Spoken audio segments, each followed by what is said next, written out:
Wildcard weekend is officially almost in the books, and this week we saw a number of awesome games. So in today's video, I want to give you guys my reaction to every single game, minus the Steelers game of the wildcard weekend. Hit the like and subscribe button if you guys are new. Let's hop into it. And we are going to begin with the Los Angeles Rams beating the Carolina Panthers 34-31. So if you guys watched my predictions video, I did predict the Rams to win this game, but I do owe one team an apology, and that is the Carolina Panthers. In that video, I did kind of make a comment about the idea of this being a quote-unquote mini bye week for the Los Angeles Rams, and this game was anything from that. This is a very difficult game, and honestly, it's on me. I'm kind of silly. I don't know why I made that comment. It was not a bye week. It was a bad comment by me, so I do apologize. By the way, I got this random hair sticking out right here, so you know what? Maybe that's just karma for me calling the Carolina Panthers a trash bye week for the Rams. That's on me. I'll take it. Anyways, in this game, let's talk about the Panthers first, because I think that's kind of the big story here. The Carolina Panthers, man, this is a fun, gritty football team that feels like they're like 2 or 3 pieces away from becoming, I don't want to say championship contenders, but like a really dang good football team. Bryce Young, you know, for all his flaws, for all his errors, he's starting to get there. He's developing every single year. He's still a little bit inconsistent, but man, he can make some plays out there that is really fun and really exciting for, you know, if you're a Panthers fan. And I think as we start looking towards the long haul for Carolina, you do feel confident that Bryce Young's just going to continue to ascend, continue to get better and better and better. And by year 4, 5, 6, he's going to start putting his name in the conversation of being a top 15 level quarterback. He has to find some consistency. He's got to be able to perform like this and like he has throughout the season, consistently throughout a whole 17-game season. But I feel confident in Bryce Young. This game was not on him. I thought he had a really nice day out there.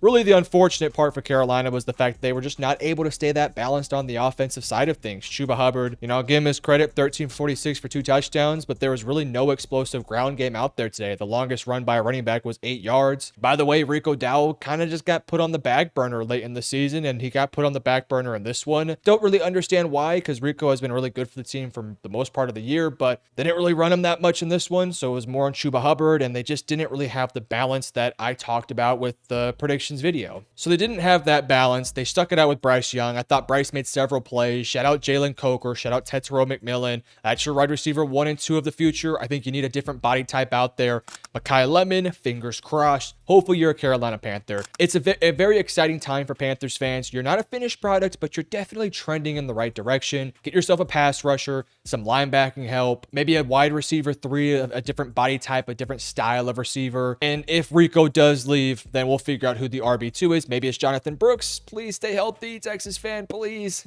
Or maybe it's Trevor Etienne, but all in all, feeling good about the Carolina Panthers long term. As for the Los Angeles Rams, man, this Rams team just has a Carolina problem, don't they? I mean, they beat them once, but they lost them too. And this is one of those matchups where, you know, sometimes there's a really good football team that just has that one team for whatever reason that they just struggle with. And that just might be the team for the Los Angeles Rams. It came out early. It looked like the Rams were going to run away with this. They got up big, and then Carolina just started scratching and fighting their way through it. And give credit to where credit is due. Los Angeles continued to respond. They continued to make plays. They made plays late in the game. And ultimately, when it came down to it, Matthew Stafford, Devontae Adams, Kyren, Puka Nacua ultimately put together a game-winning drive, and it got them the win to move on to the next round. Obviously, you would have liked it to have been cleaner. You would have liked it to be a lot better, but sometimes in life, you know, you got to fight for things, and that's exactly what the Los Angeles Rams had to do. Admittedly speaking, I came into the season, and I came into probably like week 10 talking about the Los Angeles Rams being my favorite to win the Super Bowl. But after this game versus Carolina, and after kind of the weird patches of games they had throughout the back end of the season,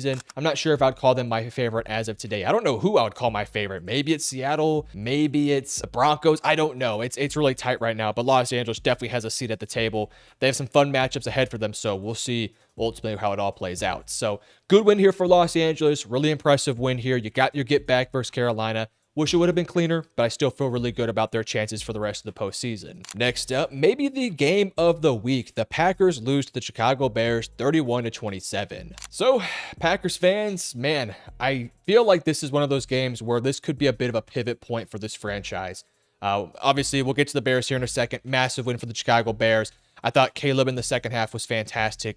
Really, really bad first 3 quarters, if we're being honest. But hey, like the Bears have done all year, Fourth quarter's their quarter, and they dominated in the fourth quarter. But putting more of a focus here on the Packers in the beginning, we'll get to the Bears a bit more in a second. This feels like this might be a bit of a pivot point now for this Packers organization. I think maybe it might be time to get a new head coach. I don't know how I feel about that necessarily. I don't love the idea of moving off of LaFleur, but it does feel like his lack of innovation, his stubbornness per se, is kind of hurting this offense. I mean, it wasn't like the offense was bad in this game, but outside of the stubbornness, outside of the play calling, outside of that sort of stuff, because the second half there was a lot of just questionable decisions, let's just put it that way. I think one of the more bigger reasons why they ultimately did not have a deep playoff run or have the postseason they were hoping to have was unfortunately just the injury bug. Losing Micah Parsons, having some banged up offensive linemen, obviously their tight end being out for a big chunk of the season. He was so pivotal to their early success. Those were all issues. And then you also had Jordan Love, who came into this one a little rusty. Jordan Love made a lot of great plays in this one, but as the game wore on, that offense was out of sync. They were out of function. And having a tight end out there that can go out there and kind of get the offense back into a flow didn't really have that. They also didn't have the ground game in this one, which is kind of surprising because Chicago's run defense, it's not bad, but I wouldn't call it elite by any means. So I don't know right now, if you're a Packers fan, what the thought process is. I feel like running back is kind of a underrated need for this team heading into next year. Obviously, you got to figure out some of the things on the offensive line. I would imagine Romeo Doubs might be on a new team next year, so I want to see more of Matthew Golden. He's such a talented and good receiver that he deserves more reps. Jordan Love's the guy. He's a stud. We got to figure out how to get this defense, especially in the secondary, up to code. They're going to be good in the long haul, but I do wonder if this is sort of a game here where it makes the front office question if they should start to make some changes. So that's what I'll say for Green Bay. Now, as for the Chicago Bears, let's just start off by saying this.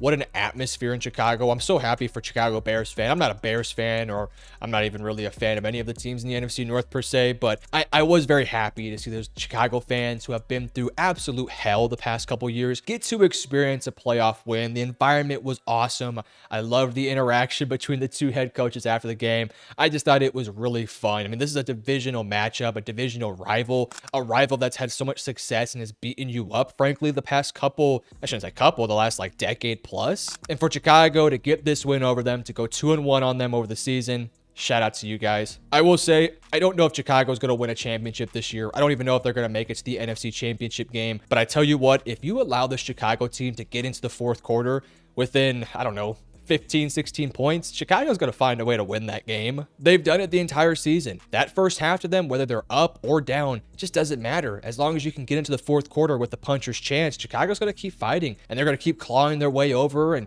fighting and fighting and fighting, and that's kind of what they did in this one. They stuck around there a little bit. It wasn't a great game for them. It was a 21-6 game heading into the fourth quarter, but then they just get going for whatever reason. All of a sudden, everything just comes easy for them, and it wasn't like Chicago was just so porous on the offensive end. They moved the ball decently enough. They just didn't convert on fourth downs.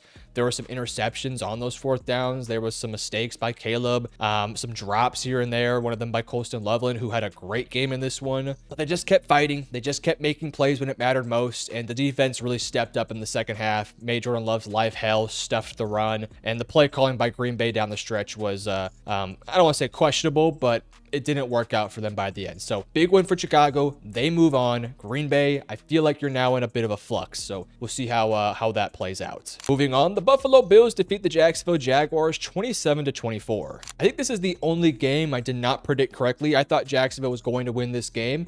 I'm going to start off with the Jaguars side of things here. We'll keep it kind of brief. Really fun game, kind of a back and forth game that just kind of came down to some of those turnovers by Trevor Lawrence. And that's kind of the unfortunate reality of the situation. I thought Jacksonville played very well in this game. I thought they looked like a playoff team. Had they had an easier matchup, they probably would have cruised to a victory. Trevor Lawrence, you take away the interceptions, I thought played mostly well in this game. There was a couple drops out there. That's kind of been the MO for this Jaguars team this year. And that's something they're going to have to clean up, cleaning up the penalties, cleaning up the drops, cleaning up some of the bad decision making by Trevor Lawrence. If they can continue to clean this up, if you look at this Jaguars roster, they're basically set. Add some pieces on the offensive line, maybe to the defensive line, and they look pretty sharp and ready to go for next year. This Jaguars team is set up to have a lot of success. Liam Cohen's doing a great job. By the way, I love the post-game conference. That lady showing love to Liam Cohen. Thought that was really nice. But yeah, this Jaguars team is trending in the right direction. They really are. And in this game, they fought really well versus a really good Buffalo team.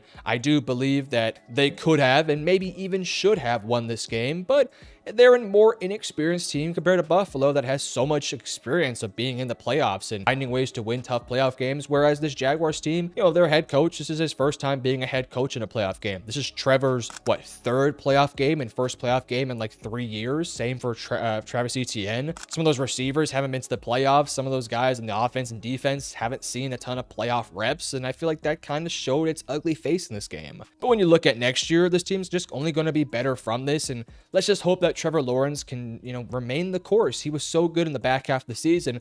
I hope that they can do that again next year. Find a spot for Travis Hunter, shore up the offensive and defensive line, and they're going to be a really formidable team next year. Hell, they might even be one of my favorites to come out of the AFC. So we'll see how that all plays out. So when it comes to the Buffalo Bills, I'm really happy for Buffalo. I really was. Obviously, I didn't have a dog in the fight. I didn't really care who won this game. Obviously, I was hoping for a fun one, and we got that. But in the back of my heart, I did want to see Buffalo move on and have that success because, man, they have been so close the past couple years and just had so much heartbreak and failures and successes. And I mean, the infamous, 13, 15 seconds they had from Mahomes. I mean, it was just been rough for the Buffalo Bills. They've been so close, but yet so far. And this postseason specifically, it does feel like this is the most open playoff bracket that the Buffalo Bills have had since Josh Allen's really been the guy there. And to lose to Jacksonville, which was a really tough wildcard game, I would venture to say this was the toughest of the AFC games. The Patriots had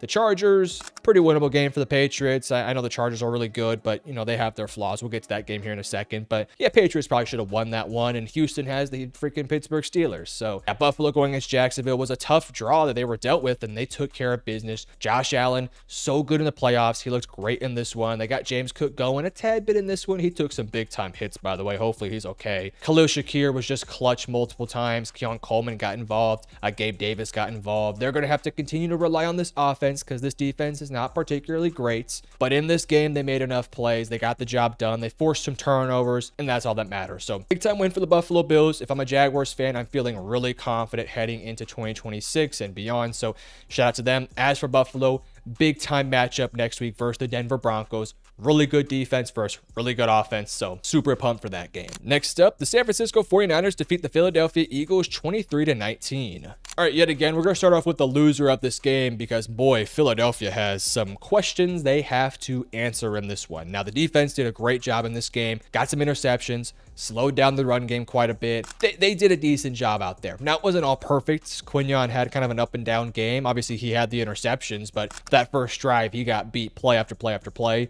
Demarcus Robinson, wonderful in this game, 6 for 111 and a touchdown, some of those on Quinion. But in general, I thought the defense for Philadelphia was pretty sharp in this one. To only allow 23 points, that's really not that bad, especially in a game where you gave up 7 or I guess 6 of those points off a trick play. So I felt like Philadelphia's defense did a pretty decent job in this one. I mean, they gave their offense multiple opportunities, but that's kind of been the case the entire season for Philadelphia.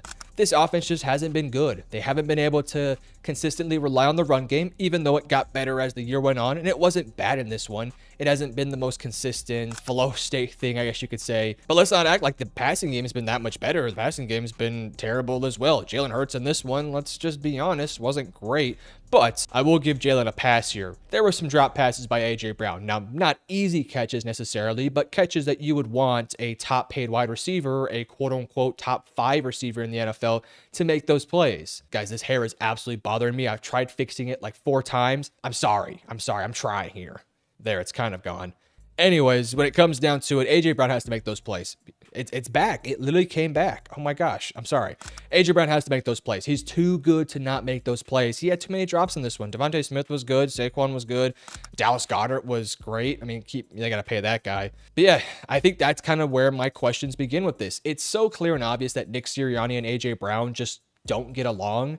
And I wouldn't be surprised if A.J. Brown wants out of this team, and I wouldn't be surprised if Philadelphia wants him gone from the team, which you lose A.J. Brown, you're going to get probably a 2nd, 3rd, or 4th round pick in a trade, or I don't know if you just drop him outright, that'd be shocking, but you trade A.J. Brown, you'll get a good pick in return, but it's not easy to replace an A.J. Brown. Sure, you can go out there and draft a Denzel Boston or an Elijah Surratt or Chris Bell or somebody like that. And sure, that could be very exciting for Philadelphia and give you a bit of financial flexibility as well. But to replace an A.J. Brown, I don't know. It's definitely something that will have to be considered. You also have to consider a coaching change, especially at the offensive coordinator position. Kevin Patullo feels like he's public enemy #1 in Philadelphia right now. So if he doesn't get fired, I would imagine there will be some riots in Philadelphia. So Philadelphia's got to figure it out. They're a roster that's all in their prime, but they have a lot of questions they have to answer. The good news for Philadelphia, I think they'll be totally fine if they can nail the offensive coordinator position. Mike McDaniels is out there. That'd be sweet. If you can, hatch things out with A.J. Brown, they should be fine next year. That defense is really good. So Philadelphia should be fine, but they do have to answer some questions. Now, as for San Francisco, let's start this off. George Kittle, torn Achilles, brutal. I mean, he's going to be out all of next year and the rest of this playoff run. It's just a shame, man. That Niners team, I'm not even kidding, dude. It is bonkers at this point how many injuries this team can sustain. And George Kittle tearing his Achilles. I mean, look, he's in his, 30s now? Tearing your Achilles at this stage of your career, I know his game's not based off of athleticism or anything like that. That's a massive injury. I mean, it just is a massive injury, and I feel so bad for him. And I feel bad for this Niners team. Again, Fred Warner, Nick Bosa, Trent Williams dealt with stuff this year. Brock Purdy's dealt with some stuff. Your receiving core, Ayuk hasn't played a freaking snap for you. I mean, your linebackers, you're down to Eric Kendricks starting for you. And Eric Kendricks, he probably should have been on an NFL team this year. That was a pretty nice pickup for them. But still, it's just wild what they're going through. And not having George Kittle for this rest of the playoff run just puts that much more pressure on Brock Purdy, that much more pressure on Jennings, Demarcus Robinson, Kendrick Bourne, and obviously Christian McCaffrey. But they got the job done here. I'll give them that. Their next matchup is versus Seattle. We saw that matchup once earlier in the season. San Francisco got the win there. We saw the matchup twice. I think that was, week 18? It didn't look so good. So not loving this matchup for San Francisco. But I will say, if you can beat this team, I feel like if you're a Niners fan, you feel pretty good about potentially going up against the Bears, the Rams. So we'll have to wait and see on that one.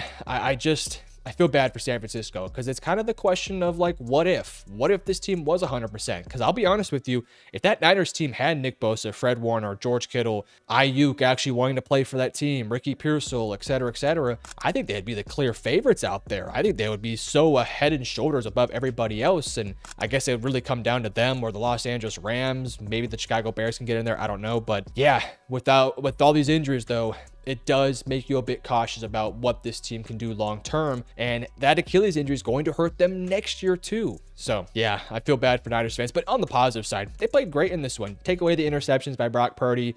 It took them a little bit to get going, but they got that trick play. Beautiful design on their end, and they made some plays in the fourth quarter. Given that they're playing their third string defensive players in every single position, minus their secondary, they got some starters there, and their offense is down to Demarcus Robinson as their wide receiver 1. I thought they played pretty damn good. Kyle Shanahan, give him coach of the year. He is unbelievable. And lastly, the Los Angeles Chargers lose to the New England Patriots 16-3. Now, unfortunately, the way the schedule does play out, I am not going to be able to cover the Texans-Steelers game. So if you guys want my thoughts of that game, I will make sure to put out a community post and I'll make sure to respond to comments. So if you want to hear my thoughts on that game, then drop it in the comment section below. I do think Houston will win that game, but time will tell. In terms of this game for the Chargers versus the Patriots, look, again, I hate to say it, it's what if for Justin Herbert and the Chargers. Yet again, what if? The usual what if is, what if he had a good head coach? What if he had some good weapons?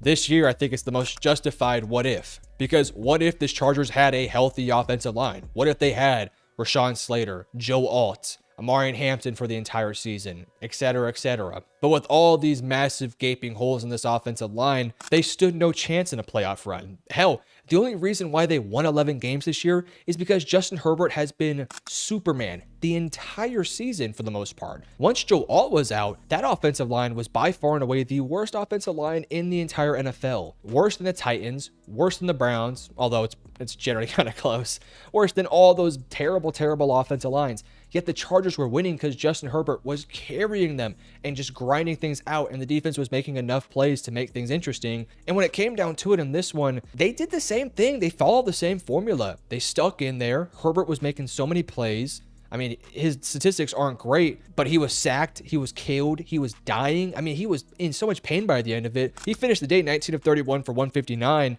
no interceptions, 10 carries, 57 yards. Yeah, he gave up a couple fumbles, but man, he was just getting smoked out there the entire game. And they were trying to find the formula of low scoring game, defense makes plays, defense gets some turnovers, and the offense just has to do enough. And they kind of accomplished what they wanted to do. They had some interception, they had some fumbles, they got after Drake May. It was an ugly game for this Patriots offense, like it really was. It just was a simple fact that that offensive line could not do nothing. They literally costed them the entire game. Herbert was getting killed out there. There was times where I was like, man, do you pull him out? Because he looks like he is just being exaggerative here, but kind of dying. Like, it was a tough watch on that end. But it's the what if for the Los Angeles Chargers. You're probably going to lose your defensive coordinator and Jesse Minter. We'll see. Obviously, I hope that for their sake they can keep him, but he might take a head coaching job. They got to shore up that offensive line because Justin Herbert is so good. It's such a blessing that Herbert made it out of this season somewhat healthy. He's probably at 25%, but the good news is plenty of time to recover. That's the best of news, because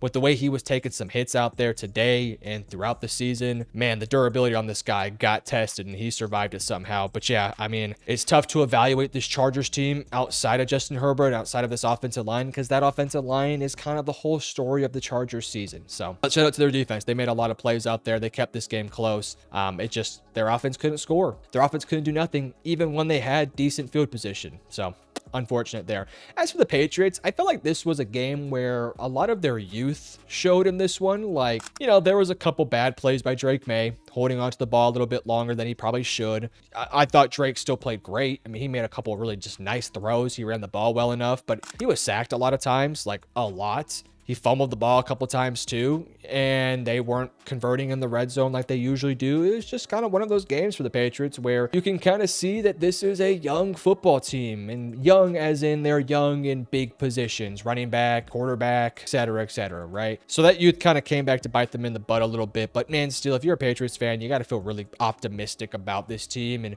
what they can do in this playoff run and what they can do in the future. Again, it's kind of like the Bears thing where it's like, I don't know if the Patriots are going to win a championship this year. I don't know if they're going to make it to the AFC championship or anything like that. I kind of think they won't. But man, they're fighting, man, they're figuring it out. And this is such valuable experience for Drake May that's only going to make him so much better.